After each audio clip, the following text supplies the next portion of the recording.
Welcome to the second developer diary for F1 2011.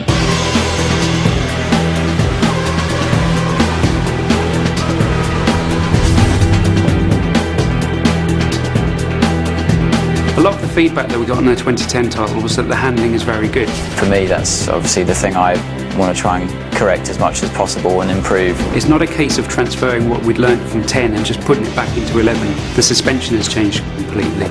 The aero's been updated. You can feel more involved with the car now. So the fundamental race experience is different now for qualifying than it is for the race. Qualifying's about those golden 2 laps, getting it right, hanging the car out there, really pushing it, really attacking the curbs, which you couldn't do last year. You can in 11. If you see a driver locking up under braking and smoke coming off the tyres, you can do that in the game. You've got a lot more mechanical grip basically available to you, and you can feel that in the slow speed corners.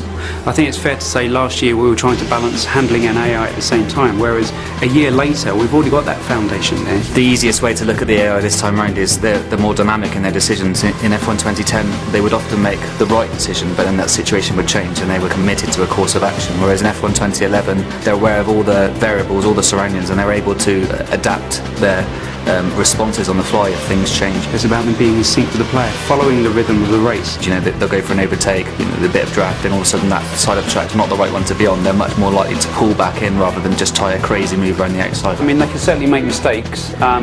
A driver can put too much throttle on coming out of the corner and spin out. There is a fairly complex system in the background that talks about the kind of gaps that they'd be willing to go for when they're trying to overtake, how quickly they'll put the throttle on. Some drivers are smoother than others. The AI is tougher. It's a lot more realistic.